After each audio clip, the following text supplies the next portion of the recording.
Hi guys, welcome to my third video from Captain 3D. For a while now I've had an issue when using my CNC router that I've been filling up my shop vacuum cleaner dust bags very quickly. Even though it is fairly cheap to buy a pack for about 3 for $10, I knew there was a better and more environmentally friendly way to make my vacuum bags last longer. I need a dust separator. Unfortunately, none of the hardware shops have any, so I decided to make one. After looking around, I found a great design for one on Thingiverse. Thing 2018105 by LizzyDesign. A link will be in the description. This Cyclone Dust Separator works just like a cyclone.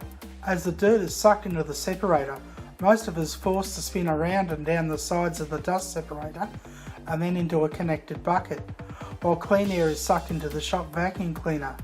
This means the dust bags in the shop vac will last a lot longer. Unfortunately, the main part of the Cyclone Dust Separator was too big to be printed on my 3D printer, so I decided to break it into 3 pieces to be glued together when printed. To break the main components into 3 parts, I used a trial version of a program called Autodesk NetFab 2017. A link will be in the description for this program. When the Autodesk NetFab was installed, I ran the program. To use the NetFab program, I opened the component that was too big for my 3D printer. I then rotated it so the flat base was on the bottom. I then moved it to the middle of the workspace.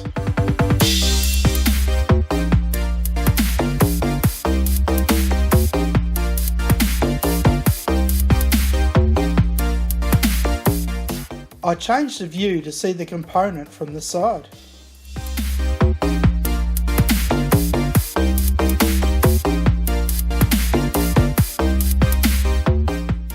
Then I set the first section to be 70mm high and cut out the component.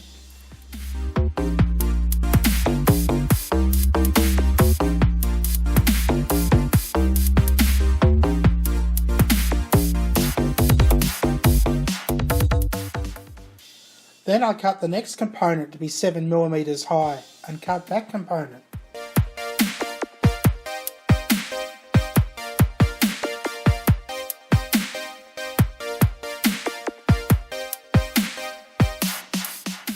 Finally, I saved all 3 sections as STL files as Section 1,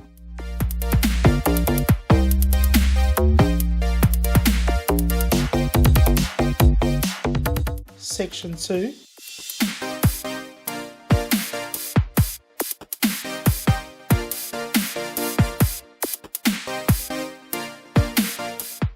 and Section 3.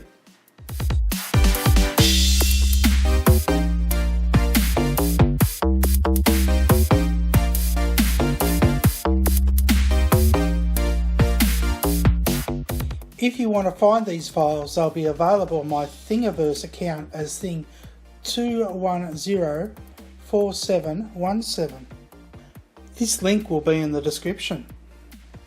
I then started my 3D printer and printed the Section 1 component I had just made. This print took me approximately 14 hours to produce.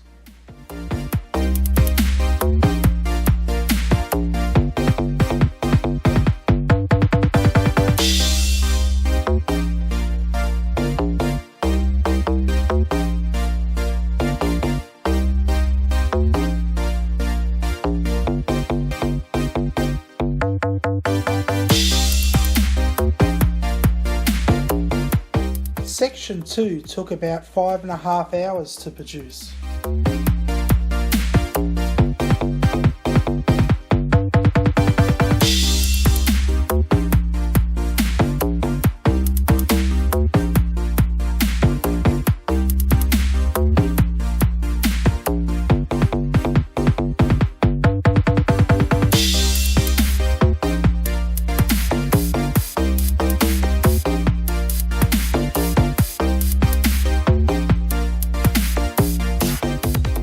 Section 3 took about 7.5 hours to produce.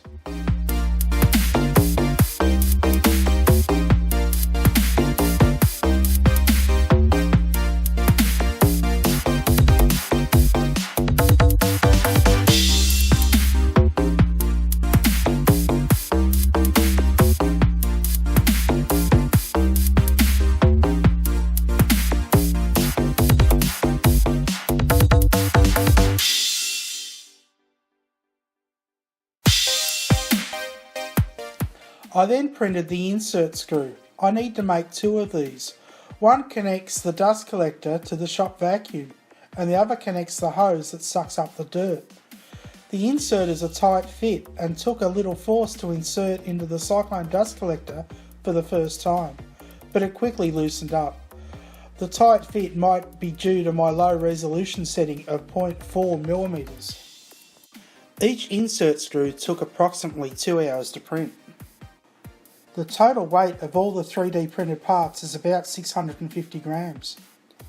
I then purchased a bucket with lid and also 5 6M bolts with nuts and washers from my local hardware store.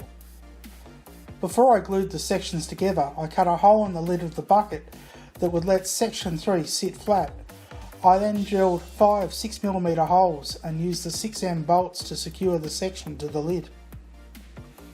I then needed to glue the sections together. I purchased some CA glue and accelerator from my local hobby shop. I then glued section 2 to section 3. After I knew the glue was solid, I then glued section 1 onto section 2. I then screwed in the 2 insert screws I had printed earlier. Finally, I connected the lid to the bucket. To set up the Cyclone Dust Collector, I connected the shop vac to the Cyclone Dust Connector and connected an old vacuum hose to do the dust collection with. Now it is testing time to see if it works.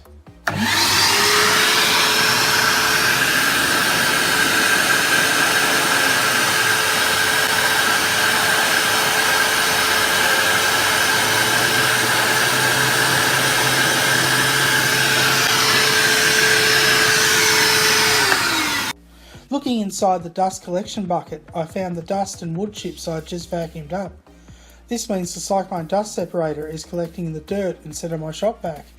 I think it works great. The only thing I might change in the future is I might buy a bucket with an easier lid to remove, as this one is quite hard. Other than that, I'm very happy with my Cyclone in my shed. I should let you know I'm not associated with or sponsored by Autodesk. If you like this video, then please subscribe to this channel and don't forget to check out my other videos.